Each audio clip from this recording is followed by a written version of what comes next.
Francisco Cândido Xavier. No Mundo Maior. Quinto livro da coleção. A Vida no Mundo Espiritual. Ditado pelo Espírito. André Luiz. Na jornada evolutiva. Dos quatro cantos da Terra diariamente partem viajores humanos, aos milhares, demandando o país da morte.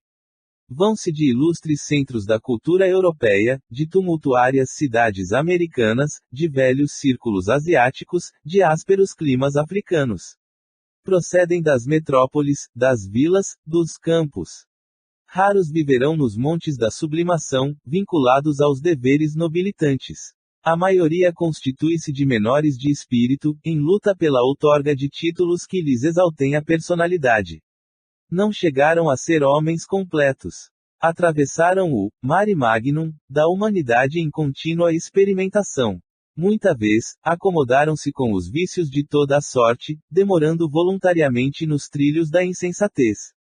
Apesar disso, porém, quase sempre se atribuíam à indébita condição de eleitos da providência, e, cristalizados em tal suposição, aplicavam a justiça ao próximo, sem se compenetrarem das próprias faltas, esperando um paraíso de graças para si e um inferno de intermino tormento para os outros. Quando perdidos nos intrincados meandros do materialismo cego, fiavam, sem justificativa, que no túmulo se lhes encerraria a memória, e, se filiados a escolas religiosas, raros excetuados, contavam, levianos e inconsequentes, com privilégios que jamais nada fizeram por merecer. Onde albergar a estranha e infinita caravana? Como designar a mesma estação de destino a viajantes de cultura, posição e bagagem tão diversas? Perante a Suprema Justiça, o malgache e o inglês fruem dos mesmos direitos. Provavelmente, porém, estarão distanciados entre si, pela conduta individual, diante da lei divina, que distingue, invariavelmente, a virtude e o crime, o trabalho e a ociosidade, a verdade e a simulação, a boa vontade e a indiferença. Da contínua peregrinação do sepulcro, participam, todavia, santos e malfeitores, homens diligentes e homens preguiçosos. Como avaliar por bitola única recipientes heterogêneos? Considerando, porém, nossa origem comum, não somos todos filhos do mesmo Pai. E por que motivo fulminar com inapelável condenação os delinquentes, se o dicionário divino inscreve a letras de logo as palavras, regeneração, amor, e misericórdia? Determinaria o Senhor o cultivo compulsório da esperança entre as criaturas, ao passo que ele mesmo, de sua parte, desesperaria. Glorificaria a boa vontade, entre os homens, e conservar-se-ia no cárcere escuro da negação.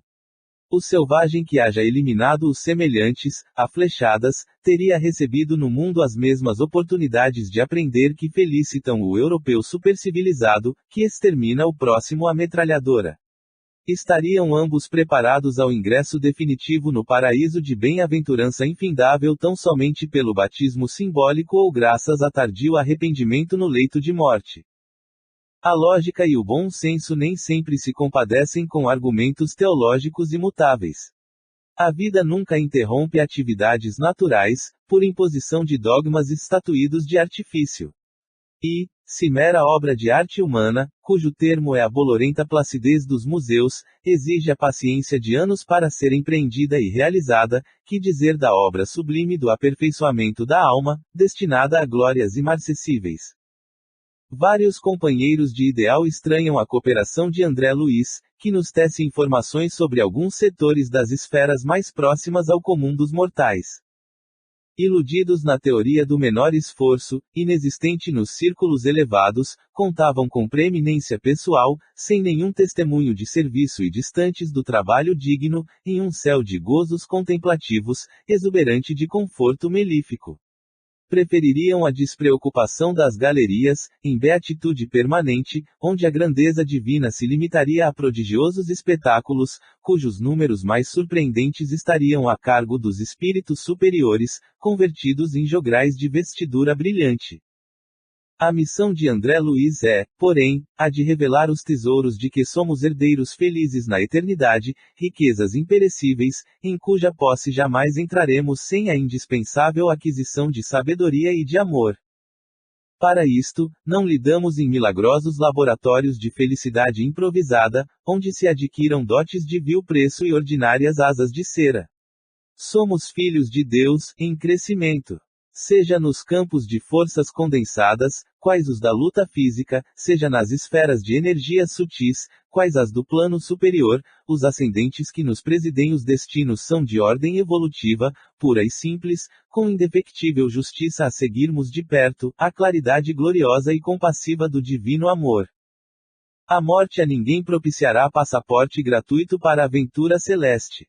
Nunca promoverá compulsoriamente homens a anjos. Cada criatura transporá essa aduana da eternidade com a exclusiva bagagem do que houver semeado e aprenderá que a ordem e a hierarquia, a paz do trabalho edificante, são característicos imutáveis da lei, em toda parte. Ninguém, depois do sepulcro, gozará de um descanso a que não tenha feito jus, porque o reino do Senhor não vem com aparências externas. Os companheiros que compreendem, na experiência humana, a escada sublime, cujos degraus há que vencer a preço de suor, com o proveito das bênçãos celestiais, dentro da prática incessante do bem, não se surpreenderão com as narrativas do mensageiro interessado no servir por amor.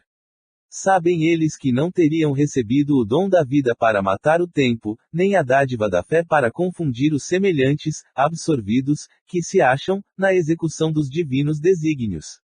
Todavia, aos crentes do favoritismo, presos à teia de velhas ilusões, ainda quando se apresentem com os mais respeitáveis títulos, as afirmativas do emissário fraternal provocarão descontentamento e perplexidade. É natural, porém, cada lavrador respira o ar do campo que escolheu. Para todos, contudo, exoramos a bênção do Eterno, tanto para eles, quanto para nós. Emanuel. Pedro Leopoldo, 25 de março de 1947. 1. Entre dois planos. Esplêndia o luar, revestindo os ângulos da paisagem de intensa luz. Maravilhosos cúmulos a oeste, espraiados no horizonte, semelhavam-se a castelos de espuma láctea, perdidos no imenso azul. Confinando com a amplidão, o quadro terrestre contrastava com o doce encantamento do alto, deixando entrever a vasta planície, recamada de arvoredo em pesado verde escuro. Ao sul, caprichosos cirros reclinavam-se do céu sobre a terra, simbolizando adornos de gaze esvoaçante. Evoquei, nesse momento, a juventude da humanidade encarnada, perguntando a mim mesmo se aquelas bandas alvas do firmamento não seriam faixas celestiais, a protegerem o repouso do educandário terrestre. A solidão imponente do plenilúnio infunde-me quase terror pela melancolia de sua majestosa e indizível beleza. A ideia de Deus envolvia-me o pensamento, arrancando-me notas de respeito e gratidão, que eu, entretanto, não chegava a emitir. Em plena casa da noite, rende a culto de amor ao Eterno, que lhe criara os fundamentos sublimes de silêncio e de paz, em refrigério das almas encarnadas na crosta da terra. O luminoso disco lunar irradiava, distarte, maravilhosas sugestões. Aos seus reflexos, iniciara-se a evolução terrena e numerosas civilizações haviam modificado o curso das experiências humanas.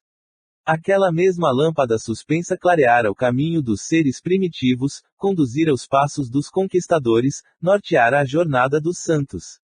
Testemunha impassível, observara a fundação de cidades suntuosas, acompanhando-lhes a prosperidade e a decadência, contemplar as incessantes renovações da geografia política do mundo, brilhara sobre a testa coroada dos príncipes e sobre o cajado de misérrimos pastores, presenciava, todos os dias, há longos milênios, o nascimento e a morte de milhões de seres. Sua augusta serenidade refletia a paz divina. Cá embaixo, desencarnados e encarnados, possuidores de relativa inteligência, podíamos proceder a experimentos, reparar estradas, contrair compromissos ou edificar virtudes, entre a esperança e a inquietação, aprendendo e recapitulando sempre, mas a lua, solitária e alvinitente, trazia-nos a ideia da tranquilidade inexpugnável da divina lei. A região do encontro está próxima.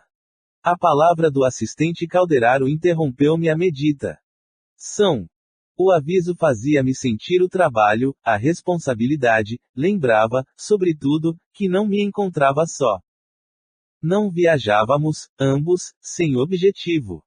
Em breves minutos, partilharíamos os trabalhos do instrutor Eusébio, abnegado paladino do amor cristão, em serviço de auxílio a companheiros necessitados.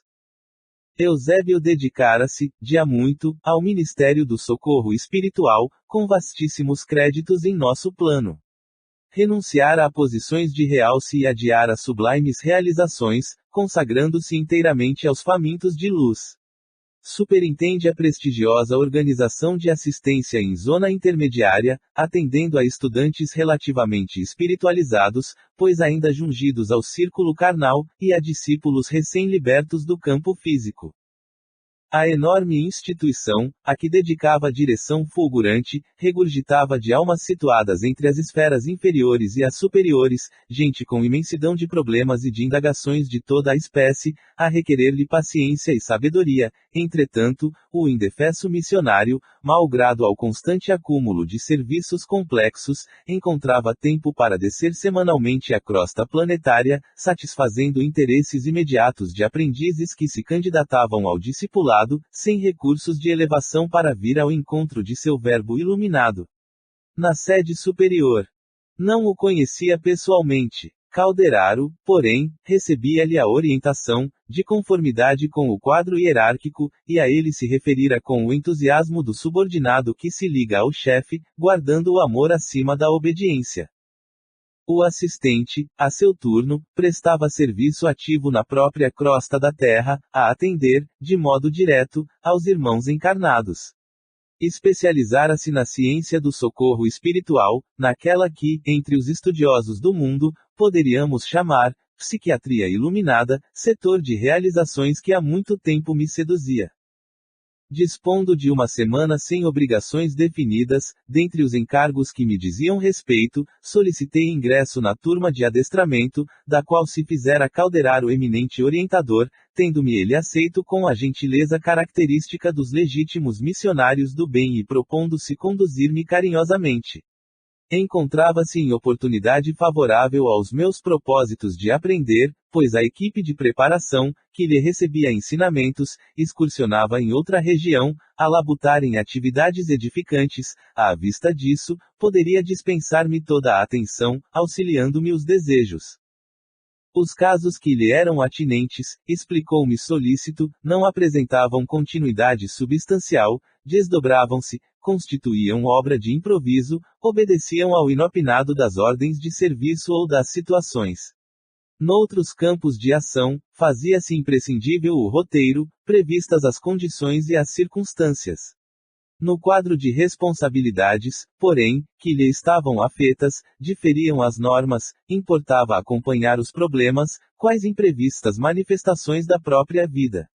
Em virtude de tais flutuações, não traçava, a rigor, programas quanto a particularidades. Executava os deveres que lhe competiam, onde, como e quando determinassem os desígnios superiores. O escopo fundamental da tarefa circunscrevia-se ao socorro imediato aos infelizes, evitando-se, quanto possível, a loucura, o suicídio e os extremos desastres morais. Para isto, o missionário atuante era compelido a conhecer profundamente o jogo das forças psíquicas, com acendrado devotamento ao bem do próximo. Calderaro, neste particular, não deixava perceber qualquer dúvida. A bondade espontânea lhe era indício da virtude e a inquebrantável serenidade revelava-lhe a sabedoria. Não lhe gozava o convívio desde muitos dias. Abraçaram na véspera pela primeira vez, bastou, no entanto, 1 minuto de sintonia, para que se estabelecesse entre nós sadia intimidade. Embora lhe reconhecesse a sobriedade verbal, desde o momento do nosso encontro permutávamos impressões como velhos amigos.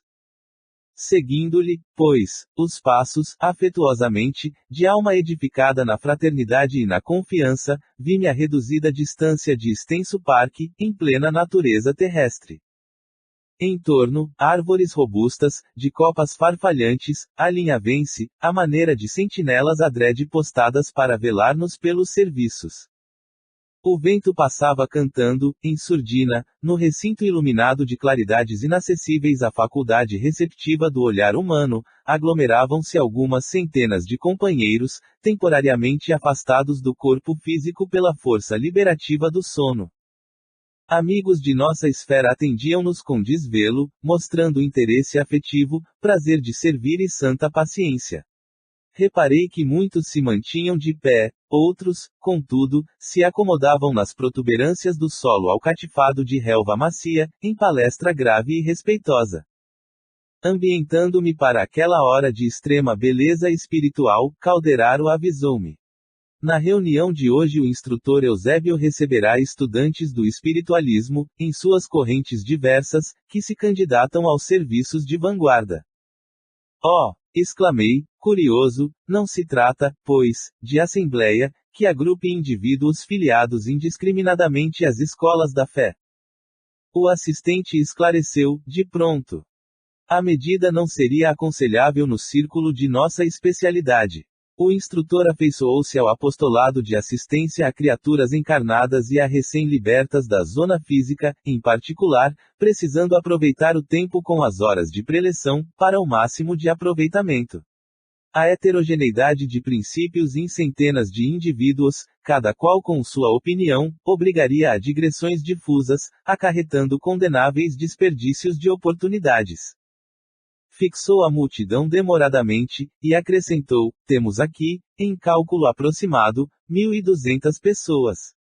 Deste número 80% se constituem de aprendizes dos templos espiritualistas, em seus ramos diversos, ainda inaptos aos grandes voos do conhecimento, conquanto nutram fervorosas aspirações de colaboração no plano divino. São companheiros de elevado potencial de virtudes. Exemplificam a boa vontade, exercitam-se na iluminação interior através de esforço louvável, contudo, ainda não criaram o cerne da confiança para uso próprio. Tremem ante as tempestades naturais do caminho e hesitam no círculo das provas necessárias ao enriquecimento da alma, exigindo de nós particular cuidado, pois que, pelos seus testemunhos de diligência na obra espiritualizante, são os futuros instrumentos para os serviços da frente. Apesar da claridade que lhes assinala as diretrizes, ainda padecem desarmonias e angústias, que lhes ameaçam o equilíbrio incipiente. Não lhes falece, porém, a assistência precisa. Instituições de restauração de forças abrem-lhes as portas acolhedoras em nossas esferas de ação. A libertação pelo sono é o recurso imediato de nossas manifestações de amparo fraterno. A princípio, recebem-nos a influência inconscientemente, em seguida, porém, fortalecem a mente. Devagarinho, gravando-nos o concurso na memória, apresentando ideias, alvitres, sugestões, pareceres e inspirações beneficentes e salvadoras, através de recordações imprecisas. Fez breve pausa e concluiu. Os demais são colaboradores de nosso plano em tarefa de auxílio. A organização dos trabalhos era digna de sincera admiração. Estávamos num campo substancialmente terrestre. A atmosfera, impregnada de aromas que o vento espargia em torno, recordava-me o lar na terra, contornado de seu jardim, em noite cálida. Que teria eu realizado no mundo físico se recebesse, em outro tempo, aquela bendita oportunidade de iluminação? Aquele punhado de mortais, sob os raios da lua, afigurou-se-me assembleia de privilegiados, favorecidos por celestes numes. Milhões de homens e mulheres a dormir em cidades próximas, algemados aos interesses imediatos e ansiando a permuta das mais vis sensações, nem de longe suspeitariam a existência daquela original aglomeração de candidatos à luz íntima, convocados à preparação intensiva para incursões mais longas e eficientes na espiritualidade superior. Teriam a noção do sublime ensejo que lhes aprazia. Aproveitariam a dádiva com suficiente compreensão dos valores eternos. Marchariam desassombrados para a frente, ou estacionariam ao contato dos primeiros óbices, no esforço iluminativo. Calderaro percebeu-me as silenciosas perquirições e acrescentou. Nossa comunidade de trabalho se dedica, essencialmente, à manifestação do equilíbrio. Não ignoras que a codificação do plano mental das criaturas ninguém jamais a impõe, é fruto de tempo, de esforço, de evolução, e o edifício da sociedade humana, em o atual momento do mundo, vem sendo abalado nos próprios alicerces, compelindo imenso número de pessoas a imprevistas renovações. Certo, não te surpreenderá se eu disser que, em face do surto da inteligência moderna, que embate na paralisia do sentimento, periclita a razão. O progresso material atordoa a alma do homem desatento. Grandes massas, há séculos, permanecem distanciadas da luz espiritual. A civilização puramente científica é um Saturno devorador e a humanidade de agora se defronta com implacáveis exigências de acelerado crescer mental. Daí o agravo de nossas obrigações no setor da assistência. As necessidades de preparação do espírito intensificam-se em ritmo assustador. Nesse instante, alcançamos a multidão pacífica. Meu interlocutor sorriu, frisando: o acaso não opera prodígios. Qualquer realização a que planejar, atacar, por a termo. Para que o homem físico se converta em homem espiritual, o milagre exige muita colaboração de nossa parte. Lançou-me olhar significativo e concluiu: as asas sublimes da alma eterna não se expandem nos acanhados escaninhos de uma chocadeira. Há que trabalhar, brunir, sofrer. Nesse momento, aproximou-se alguém dirigindo-nos a palavra. Era um solícito companheiro, informando-nos que Eusébio penetrara o recinto. Efetivamente, em saliência próxima, comparecia o missionário, ladeado por 6 assessores, todos envoltos em halos de intensa luz.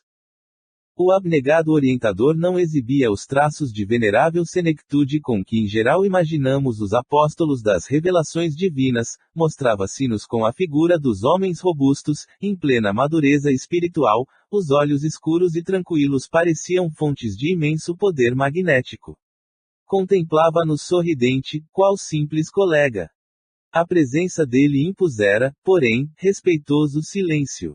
Cessaram todas as conversações que aqui e ali se entretinham e, ante os fios de luz que os trabalhadores de nosso plano teciam em derredor, isolando-nos de qualquer assédio eventual das forças inferiores, apenas o vento calmo erguia a voz, sussurrando algo de belo e misterioso à folhagem. Sentamo-nos todos, à escuta, enquanto o instrutor se mantinha de pé, observando-o. Quase frente a frente, eu podia agora apreciar-lhe a figura majestosa, respirando segurança e beleza. Do rosto imperturbável, a bondade e a compreensão, a tolerância e a doçura irradiavam simpatia inexcedível. A túnica ampla, de tom verde claro, emitia esmeraldinas cintilações. Aquela vigorosa personalidade infundia veneração e carinho, confiança e paz. Consolidada a quietude no ambiente, elevou a destra para o alto e orou com inflexão comovedora. Senhor da vida, abençoa-nos o propósito de penetrar o caminho da luz. Somos teus filhos, ainda escravos de círculos restritos, mas a sede do infinito. Dilacera-nos os véus do ser. Herdeiros da imortalidade, buscamos-te as fontes eternas. Esperando, confiantes, em tua misericórdia. De nós mesmos, Senhor, nada podemos. Sem ti, somos frondes decepadas que o fogo da experiência tortura ou transforma. Unidos, no entanto, ao teu amor, somos condicionadores gloriosos de tua criação interminável. Somos alguns milhares neste campo terrestre, e, antes de tudo, louvamos-te a grandeza, que não nos oprime a pequenez. Dilata-nos a percepção diante da vida, abre-nos os olhos, enevoados pelo sono da ilusão, para que divisemos tua glória sem fim.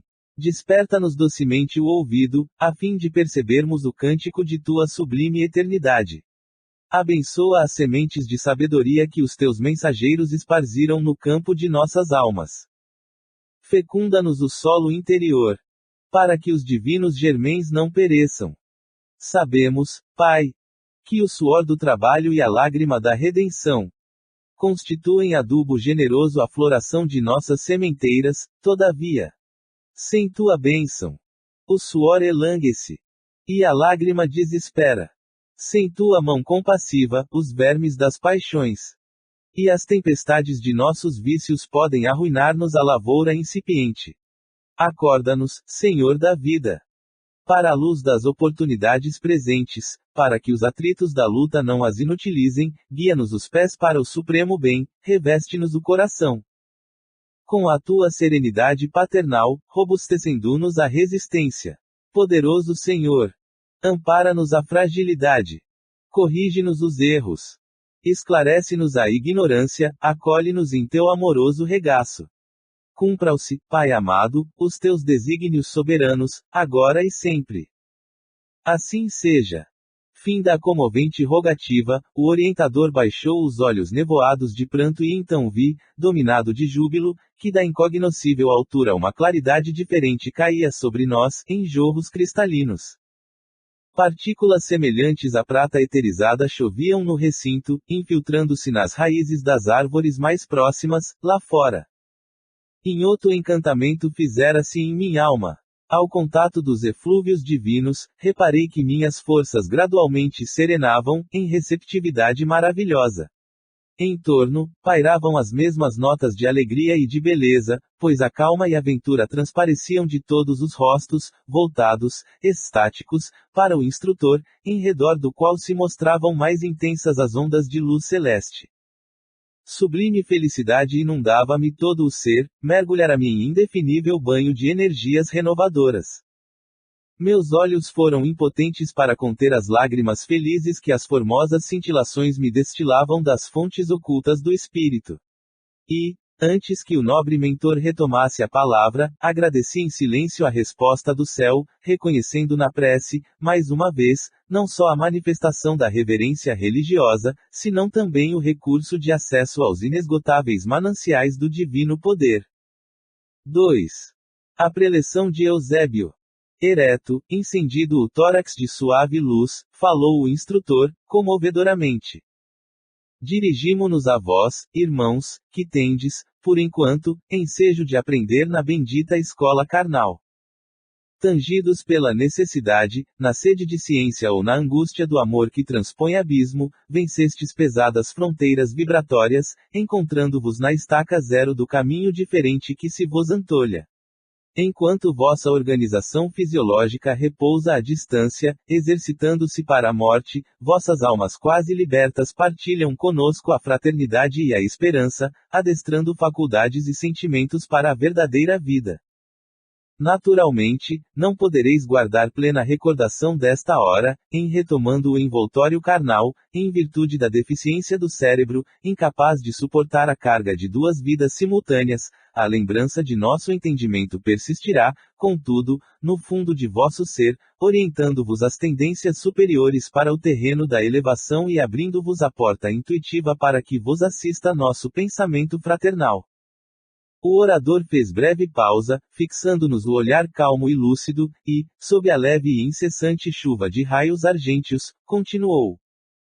Enfastiados das repetidas sensações no plano grosseiro da existência, intentais pisar outros domínios.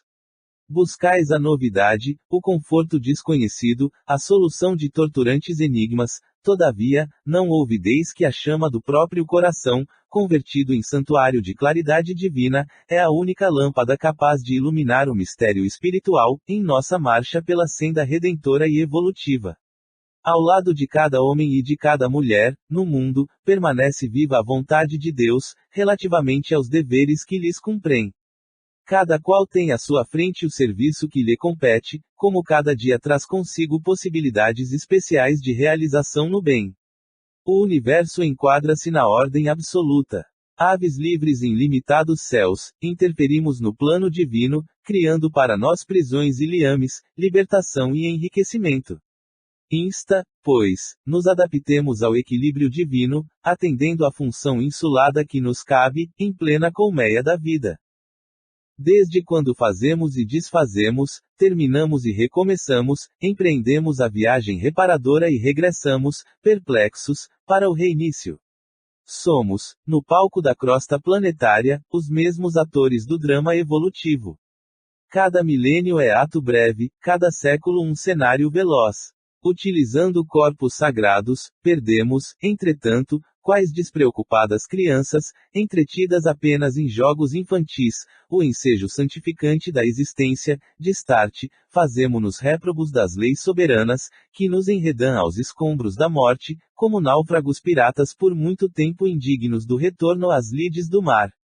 Enquanto milhões de almas desfrutam bons ensejos de emenda e reajustamento, de novo entregues ao esforço regenerativo nas cidades terrestres, milhões de outras deploram a própria derrota, perdidas no atro recesso da desilusão e do padecimento.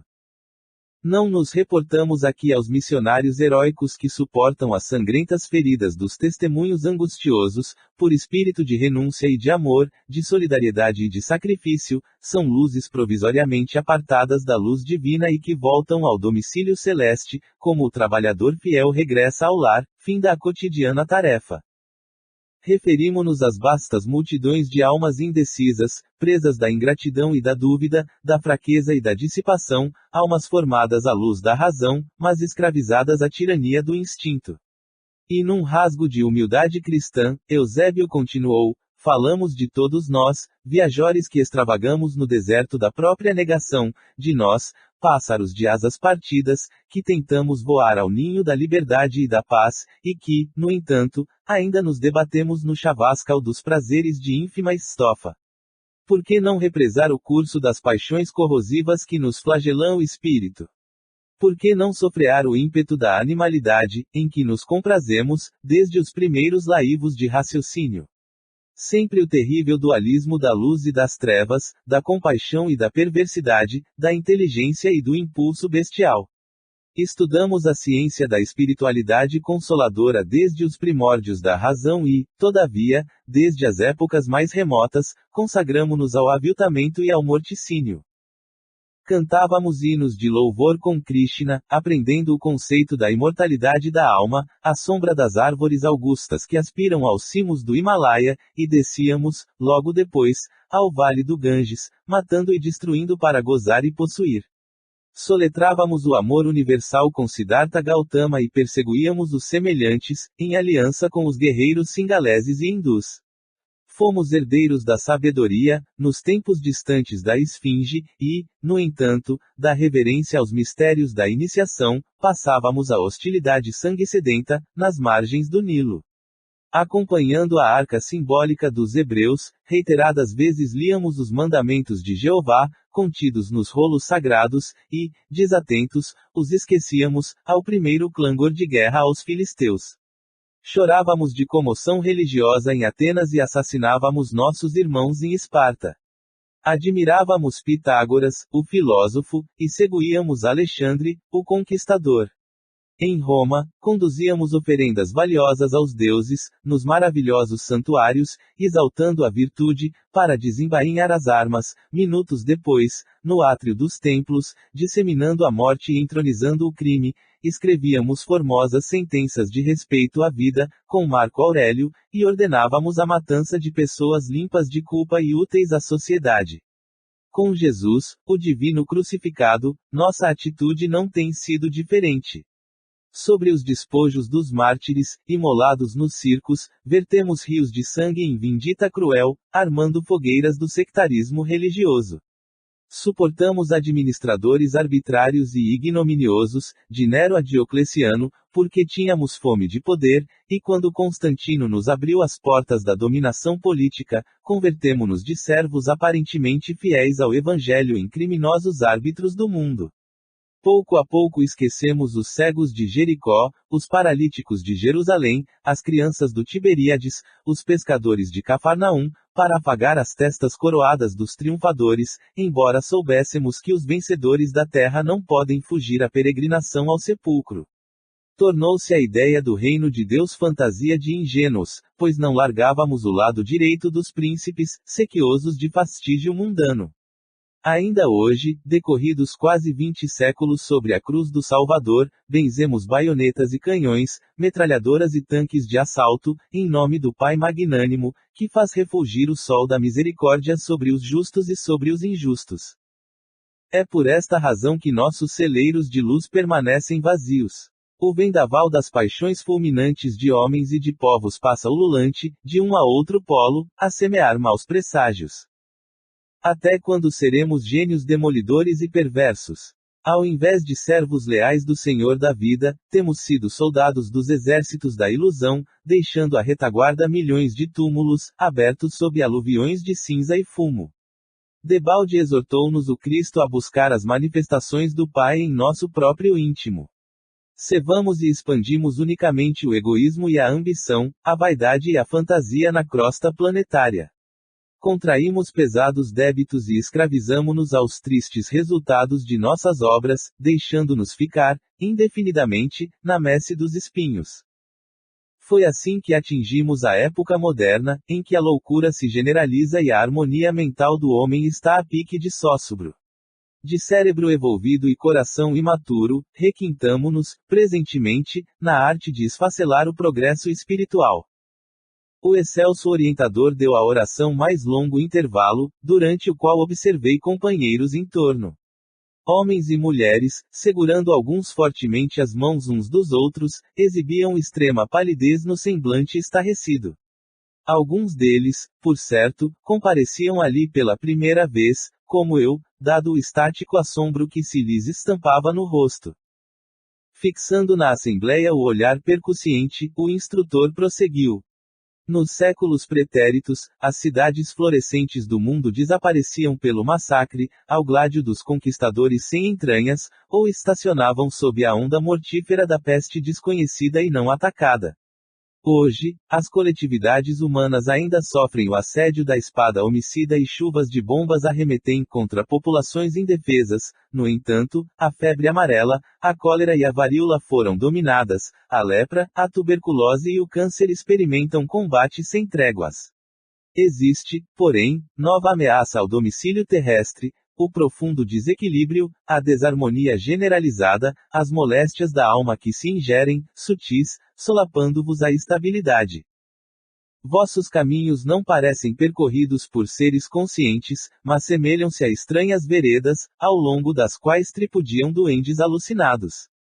Como fruto de eras sombrias, caracterizadas pela opressão e maldade recíprocas, em que temos vivido, odiando-nos uns aos outros, vemos a terra convertida em campo de quase interminas hostilidades. Homens e nações perseguem o mito do ouro fácil, criaturas sensíveis abandonam-se aos distúrbios das paixões, cérebros vigorosos perdem a visão interior, enceguecidos pelos enganos da personalidade e do autoritarismo. Empenhados em disputas intermináveis, em duelos formidandos de opinião, conduzidos por desvairadas ambições inferiores, os filhos da terra abeiram-se de novo abismo, que o olhar conturbado não lhes deixa perceber. Esse antivórtice, meus irmãos, é o da alienação mental, que não nos desintegra só os patrimônios celulares da vida física, senão também nos atinge o tecido sutil da alma, invadindo-nos o cerne do corpo perispiritual. Quase todos os quadros da civilização moderna se acham comprometidos na estrutura fundamental. Precisamos, pois, mobilizar todas as forças ao nosso alcance, a serviço da causa humana, que é a nossa própria causa. O trabalho salvacionista não é exclusividade da religião, constitui ministério comum a todos, porque dia virá em que o homem há de reconhecer a divina presença em toda parte. A realização que nos compete não se filia ao particularismo, é obra genérica para a coletividade, esforço do servidor honesto e sincero, interessado no bem de todos. Se visitais a nossa companhia buscando orientação para o trabalho sublime do Espírito, não vos esqueça vossa luz própria. Não conteis com archotes alheios para a jornada. Em míseros planos de sofrimento regenerador, nas vizinhanças da carne, choram amargamente milhões de homens e de mulheres que abusaram do concurso dos bons, precipitando-se nas trevas ao perder no túmulo os olhos efêmeros com que apreciavam a paisagem da vida à luz do sol. Displicentes e recalcitrantes, esquivaram-se a todas as oportunidades de acender a própria lâmpada. Aborreciam os atritos da luta, elegeram o gozo corporal como objetivo supremo de seus propósitos na terra, e, quando a morte lhes cerrou as pálpebras saciadas, passaram a conhecer uma noite mais longa e mais densa, referta de angústias e de pavores. Nesse momento, Eusébio interrompeu-se por mais de um minuto, como a recordar cenas comovedoras que as imagens de seu verbo evocavam, demonstrando certa vaguidade no olhar. Notei a ansiedade com que a Assembleia aguardava o retorno de sua palavra.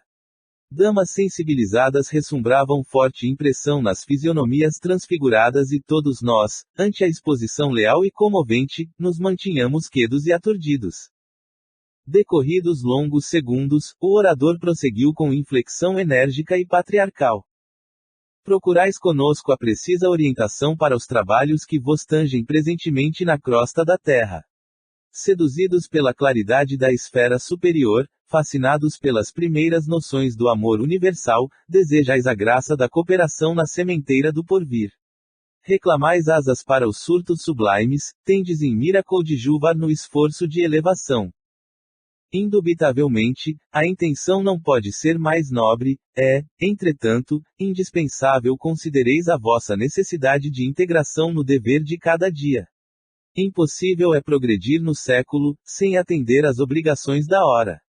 Torna-se imprescindível, na atualidade, recompor as energias, reajustar as aspirações e santificar os desejos.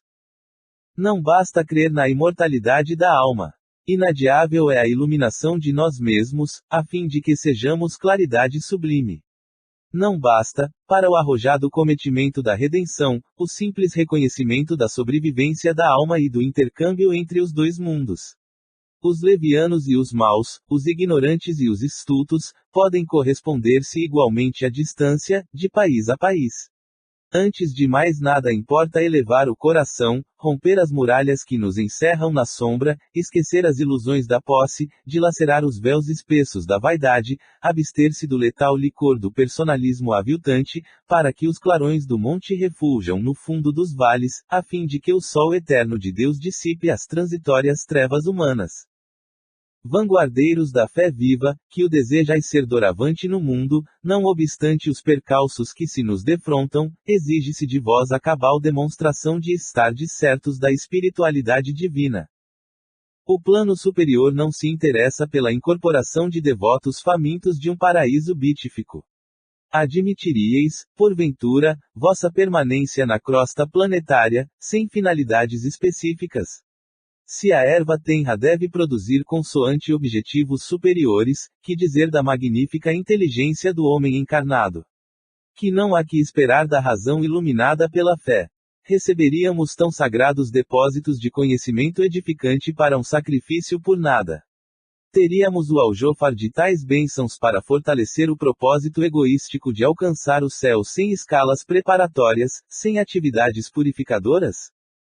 Nossa meta, meus amigos, não se compadece com o exclusivismo ególatra. A porta divina não se abre a espíritos que se não divinizaram pelo trabalho incessante de cooperação com o Pai Altíssimo. E o solo do planeta, a que vos prendeis provisoriamente, representa o abençoado círculo de colaboração que o Senhor vos confia. Recolhei o orvalho celeste no escrínio do coração sedento de paz, contemplai as estrelas que nos acenam de longe, como sublimes ápices da divindade, todavia, não olvideis o campo de lutas presentes. O espiritualismo, nos tempos modernos, não pode restringir Deus entre as paredes de um templo da terra, porque a nossa missão essencial é a de converter toda a terra no templo augusto de Deus. Para a nossa vanguarda de obreiros decididos e valorosos passou a face de experimentação fútil, de investigações desordenadas, de raciocínios periféricos. Vivemos a estruturação de sentimentos novos, argamassando as colunas do mundo vindouro, com a luz acesa em nosso campo íntimo. Natural é que os aprendizes recém-chegados experimentem, examinem, operem sondagens e evoquem teorias brilhantes, em que as hipóteses concorram ao lado da exibição personalista, compreensível e razoável. Toda escola caracteriza-se pelos diversos cursos, que lhe formam os quadros e as disciplinas. Não nos dirigimos aqui, porém, aos que ainda sonham na clausura do eu, enredados nos mil obstáculos da fantasia que lhes cristaliza as impressões. Falamos a vós outros, que sentes a sede de universalismo, anônimos companheiros da humanidade que se esforça por emergir das trevas para a luz. Como aceitardes a estagnação como princípio e a felicidade exclusivista como fim? Alimentemos a esperança renovadora. Não invoqueis Jesus para justificar anseios de repouso em débito. Ele não atingiu as culminâncias da ressurreição sem subir ao Calvário e as suas lições referem-se à fé que transporta montanhas. Não reclamemos, pois, ingresso em mundos felizes, antes de melhorar o nosso próprio mundo. Esquecei o velho erro de que a morte do corpo constitui milagrosa imersão da alma no rio do encantamento. Rendamos culto à vida permanente, à justiça perfeita, e adaptemo-nos à lei que nos apreciará o mérito sempre de conformidade com as nossas próprias obras.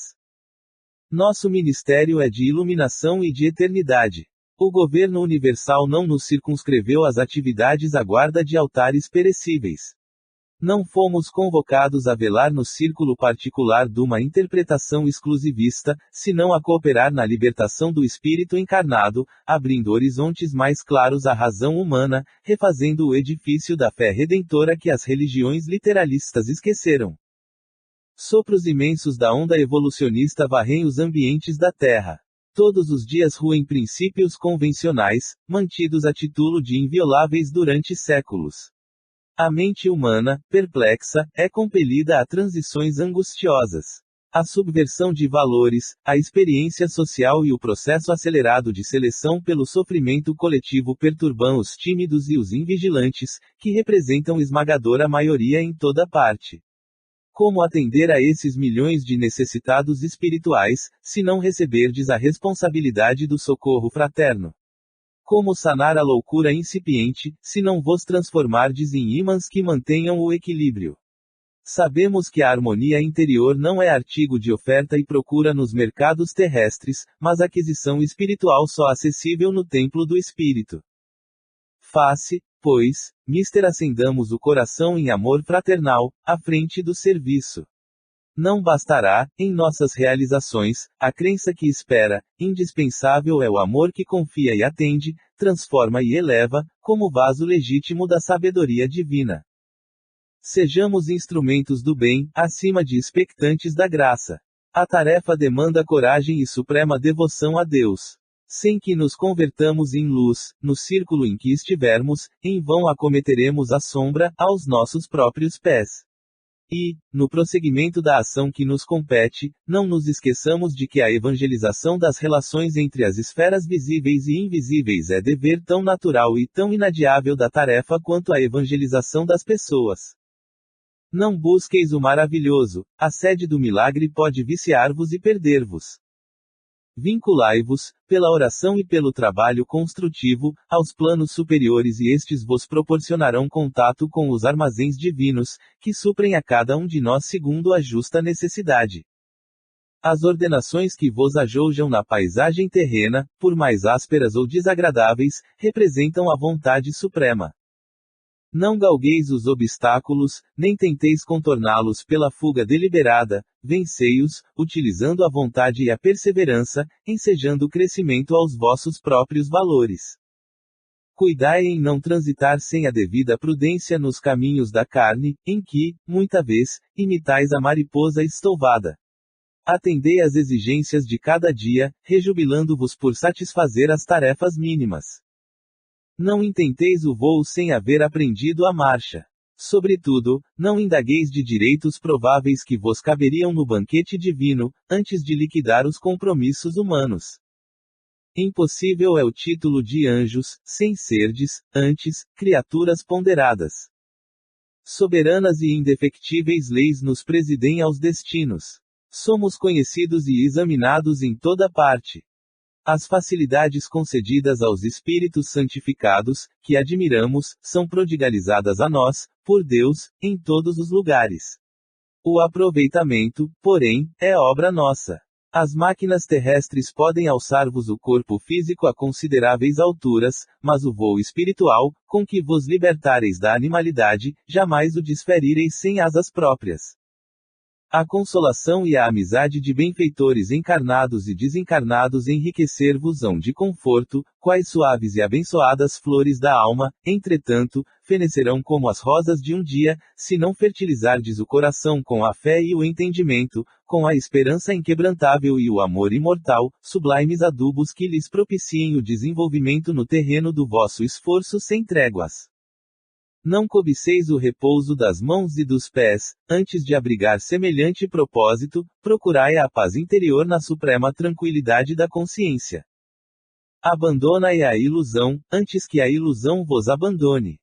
Empolgando a chefia da própria existência, deixai plantado o bem na esteira de vossos passos. Somente os servos que trabalham gravam no tempo os marcos da evolução, só os que se banham no suor da responsabilidade conseguem cunhar novas formas de vida e de ideal renovador. Os demais, chamem-se monarcas ou príncipes, ministros ou legisladores, sacerdotes ou generais, entregues à ociosidade, classificans na ordem dos sugadores da terra, não chegam a assinalar sua permanência provisória na crosta do planeta, adejam como insetos multicores, tornando a poeira de que se alçaram por alguns minutos. Regressando, pois, ao corpo de carne, valei-vos da luz para as edificações necessárias. Participemos do glorioso Espírito do Cristo. Convertamo-nos em claridade redentora. O desequilíbrio generalizado e crescente invade os departamentos da mente humana. Combatem-se, desesperadamente, as nações e as ideologias, os sistemas e os princípios. Estabelecida a trégua nas lutas internacionais, surgem deploráveis guerras civis, armando irmãos contra irmãos. A indisciplina fomenta greves, a ânsia de libertação perturba o domicílio dos povos.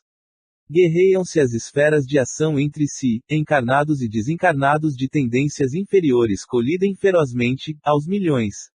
Inúmeros lares transformam-se em ambientes de inconformação e desarmonia. Duela o homem consigo mesmo no atual processo acelerado de transição. Equilibrai-vos, pois, na edificação necessária, convictos de que é impossível confundir a lei ou trair-lhe os ditames universais. Perorando, Eusébio proferiu bela e sentida prece, invocando as bênçãos divinas para a Assembleia. Sublimes manifestações de luz fizeram-se, então, sentir sobre nós. Encerrados os trabalhos, os companheiros ainda presos ao círculo carnal começaram a retirar-se em respeitoso silêncio. Calderaro conduziu-me à presença do instrutor e apresentou-me. O alto dirigente recebeu-me com afabilidade e doçura, cumulando-me de palavras de incentivo. Precisávamos servir, explicou ele, encarecendo as necessidades de assistência espiritual amontoadas em toda a parte, reclamando cooperadores abnegados e fiéis. Quando Calderaro se referiu aos meus projetos, mostrou-me Eusébio paternal sorriso e, expondo-nos providências diversas a tomar, recomendou-nos pusessemos em contato com o grupo socorrista a que o assistente emprestava ativa colaboração. Logo após, ao retirar-se, ladeado pelos assessores que lhe compunham a comitiva, o nobre mentor confortou-me, bondoso, sê feliz. Dirigindo a Calderaro expressivo olhar, acrescentou, dado ensejo, conduze-o ao serviço de assistência às caver. Tomado de curiosidade, agradeci sensibilizado e dispus-me a esperar. 3. A casa mental. Retomando a companhia de Calderaro, na manhã luminosa, absorvia-me o propósito de enriquecer noções pertinentes às manifestações da vida próxima à esfera física. Admitido à colônia espiritual, que me recebera com extremado carinho, conhecia de perto alguns instrutores e fiéis operários do bem. Inquestionavelmente, vivíamos todos em intenso trabalho, com escassas horas reservadas a excursões de entretenimento, demais, fruíamos ambiente de felicidade e alegria a favorecer-nos a marcha evolutiva. Nossos templos constituíam, por si sós, abençoados núcleos de conforto e de revigoramento. Nas associações culturais e artísticas encontrávamos a continuidade da existência terrestre, enriquecida, porém, de múltiplos elementos educativos. O campo social regurgitava de oportunidades maravilhosas para a aquisição de inestimáveis afeições. Os lares, em que situávamos o serviço diuturno, erguiam-se entre jardins encantadores, quais ninhos tépidos e venturosos em frondes perfumadas e tranquilas. Não nos faltavam determinações e deveres, ordem e disciplina, entretanto, a serenidade era nosso clima, e a paz, nossa dádiva de cada dia. Arremessara-nos a morte à atmosfera estranha à luta física.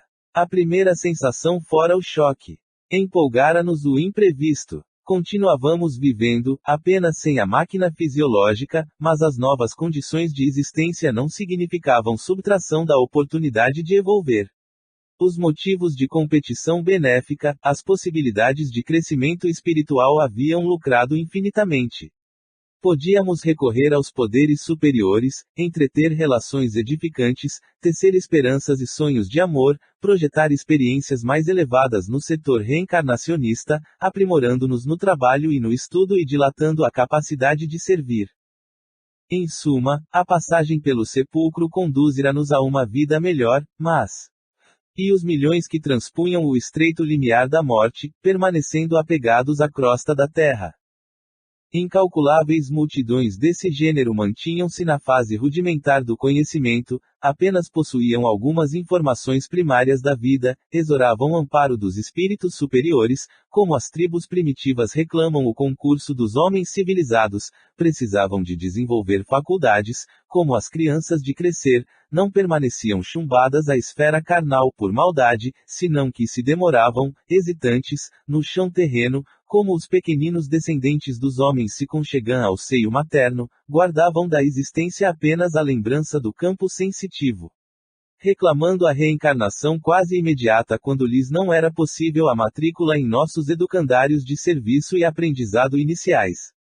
Por outro lado, verdadeiras falanges de criminosos e transviados agitavam-se, não longe de nós, depois de haverem transposto as fronteiras do túmulo, consumiam, por vezes, inúmeros anos entre a revolta e a desesperação, personificando horridos gênios da sombra, como ocorre, nos círculos terrenos, com os delinquentes contumazes, segregados da sociedade sadia, mas sempre terminavam a corrida louca nos desvios escuros do remorso e do sofrimento, penitenciando-se, por fim, de suas perversidades. O arrependimento é, porém, caminho para a regeneração e nunca passaporte direto para o céu, razão pela qual esses infelizes formavam quadros vivos de padecimento e de horror. Em várias experiências, via-os conturbados e aflitos, assumindo formas desagradáveis ao olhar.